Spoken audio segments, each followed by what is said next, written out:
Hello everyone, कहिए कैसे हैं आप। आज हम क्लास 11th फिजिक्स का जो हाफ ईयरली असेसमेंट हुआ था उसका सॉल्यूशन देखेंगे। तो चलिए शुरू करते हैं। सेक्शन ए से स्टार्ट करते हैं। आप इसमें क्वेश्चन के जो आंसर मैंने उनको टिक कर रखा है, आप इनको देखते जाइएगा। जैसे फर्स्ट क्वेश्चन था dimensions of pressure, right answer is B. Second का right answer torque and work, same dimension होता है दोनों का। Third, a body starts from rest, what is the ratio of distance travelled by body during fourth and third second. इसको मैंने solve करके दिखा रखा है, आप देख लीजिएगा। Question number 4, two vectors a and b are such that a vector plus b vector equal to a vector minus b vector. ये कब होगा? जब उन दोनों के बीच में यानी कि ए और बी के बीच में एंगल कब क्या हो? 90 degree. Fifth question, maximum horizontal range निकालनी है, तो इसका राइट आंसर होगा 40 meter. Sixth, Newton second law of motion gives a measure of force. Seventh का राइट आंसर होगा ट्वाइस इट्स इनिशियल वैल्यू। आप क्वेश्चन देख लीजिए इसमें। क्वेश्चन नंबर 8, इसको मैंने सॉल्व कर रखा है, अभी दिखाती हूँ आपको। ये क्वेश्चन नंबर 8 का सॉल्यूशन है, देख लीजिए, नोट कर लीजिए या स्क्रीनशॉट ले लीजिए। आप इसकी डायरेक्शंस देख लीजिए एक बार, इन्होंने क्या किया है। इसमें 4 ऑप्शन है। ये AR वाला जो क्वेश्चन आए हैं, हरियाणा बोर्ड में फर्स्ट टाइम आए हैं ये, आप इनको एक बार देख लीजिए। ये क्वेश्चन नंबर 9 है।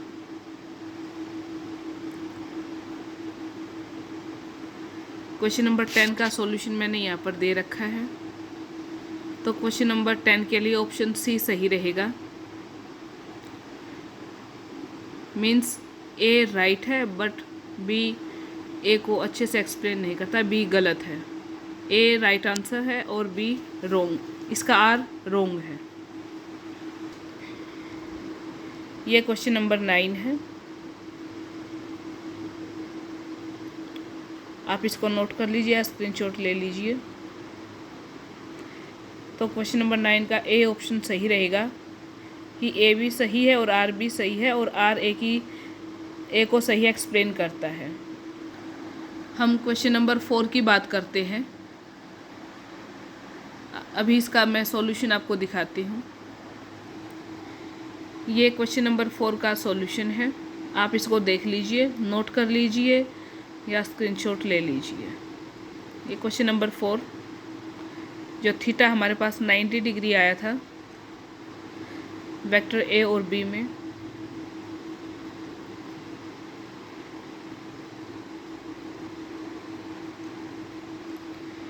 अब हम सेक्शन बी को सॉल्व करते हैं।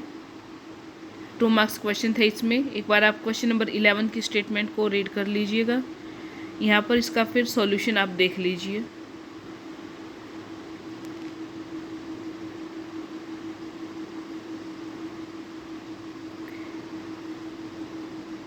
आई होप आपको समझ आ गया होगा।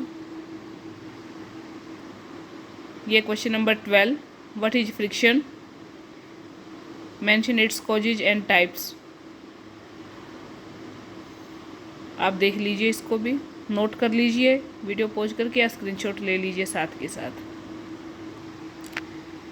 ये question number 13, define torque, drive it's relation with angular momentum.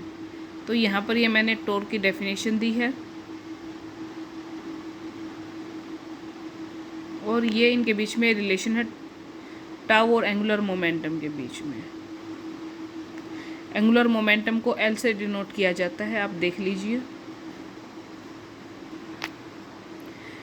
Question number 14, section C में हम आ गए। 3 मार्क्स क्वेश्चन है ये। Derive the following equation, SNF equal to U plus A/2 into 2n-1। जो सिम्बल्स उनके यूजुअल मीनिंग है। Means S हमारे पास डिस्प्लेसमेंट है, U initial velocity, A acceleration, और जो n है वो हमारे पास nth सेकंड है। आप इसको एक बार देख लीजिए, ये इसका सॉल्यूशन हो जाएगा।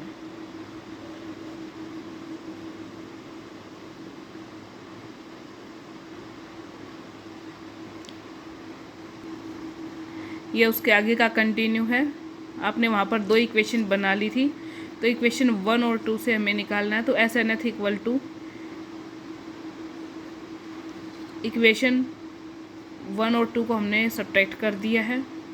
जो सेम टर्म्स हैं उनको हमने अपोजिट साइन के साथ ही कैंसिल कर दिया है। और यहाँ पर हमारे पास ये जो रिक्वायर्ड इक्वेशन थी वो आ चुकी है। आप इसको एक बार देख लीजिए।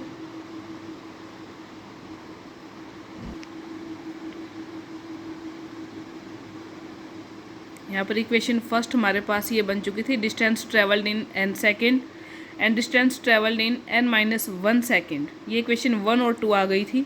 तो जो हमें कैलकुलेट करना था SNF सेकेंड में डिस्टेंस कितना कवर हुआ, तो हमारे पास SNF equal to SN-1 equation 1 minus equation 2। तो यहाँ से हमने इसको n-1 का जो स्क्वायर है हमने इसको a-b के होल स्क्वायर की आइडेंटिटी लगाकर सोल्व किया है।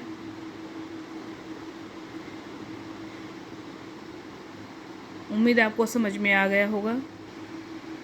नेक्स्ट क्वेश्चन है हमारे पास 15, state and prove work energy theorem.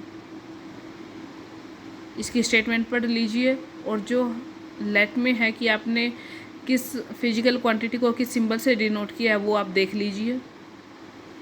इसके बाद यहाँ पर ये कंटिन्यू है वर्क एनर्जी थ्योरम, आप इसको एक बार देख लीजिए।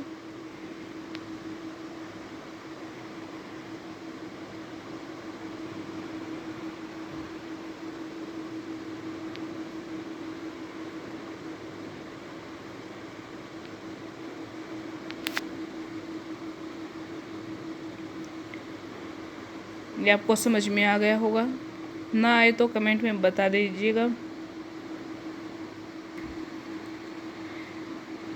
अब हम आते question number 16। Time of flight को हमें डिफाइन करना है और मैक्सिमम हाइट किसी प्रोजेक्टाइल मोशन के थ्रू कितनी गेन करेगा वो हमें ड्राइव करना है। जब आपने किसी प्रोजेक्टाइल को एंगुलर प्रोजेक्शन के थ्रू प्रोजेक्ट किया हो, तो ये टाइम ऑफ फ्लाइट की डेफिनेशन है। Time of flight is the total time taken to complete the projectile motion. It will be the double the time taken to reach the maximum height. इसका जो derivation आप इसको एक बार देख लीजिए।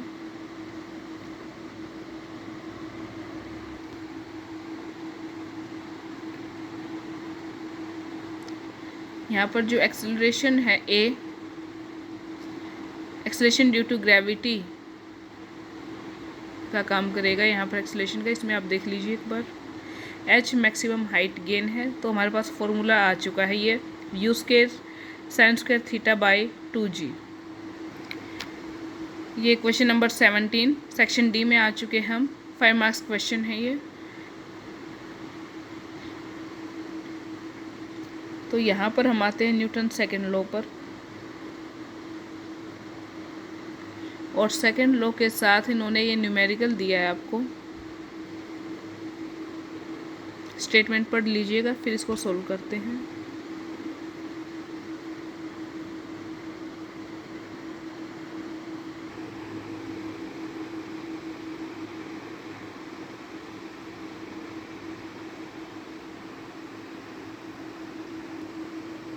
ये क्वेश्चन नंबर 18 आ जाता है, आप इनको एक बार देख लीजिए, फिर हम इनका सॉल्यूशन देखते हैं। ये कंजर्वेटिव फोर्स वाला क्वेश्चन है, फर्स्ट पार्ट।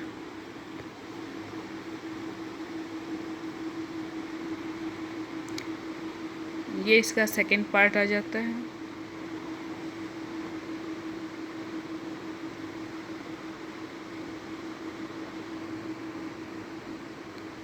एग्जाम्पल भी साथ में है कि जब वर्क डन 0 हो तो उस कंडीशन में कौन से, ये आप एग्जाम्पल अपने और भी ले सकते हैं। ये क्वेश्चन नंबर 18 के ऑप्शन में था, drive all the 3 equation of motion. तो ये फर्स्ट इक्वेशन ऑफ मोशन है। सेकेंड इक्वेशन ऑफ मोशन, इनमें u, v, t, a S सब के यूजुअल मीनिंग है।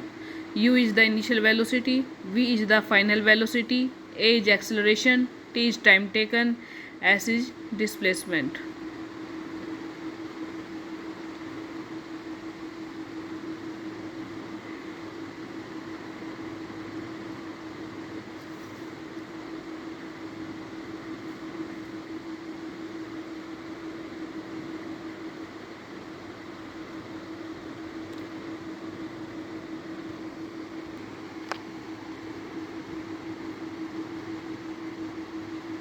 आप जो भी आइडेंटिटी का यूज करो उसको ऐसे ब्रैकेट में लिख दिया करो। इसके सेकंड क्वेश्चन था मोमेंट ऑफ इनर्शिया और इसकी SI unit. Moment of inertia की definition, factors on which moment of inertia depend and SI unit, relation between moment of inertia and torque.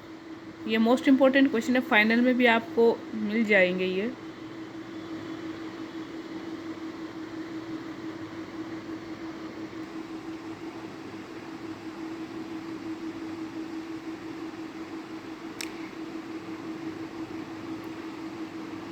आप इनको अपने नोटबुक में ज़रूर नोट कीजिएगा। उम्मीद करती हूँ आपको क्वेश्चन के आंसर समझने में कोई दिक्कत नहीं आई होगी। अगर फिर भी राइटिंग में कोई वर्ड समझ में ना आए तो आप कमेंट करके ज़रूर पूछिएगा। कि अगर आपको कोई क्वेश्चन के अलग से फ़ोटो चाहिए तो वो भी आप बता दीजिएगा।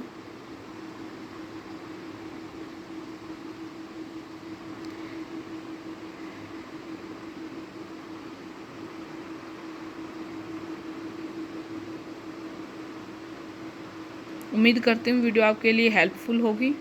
Thank you.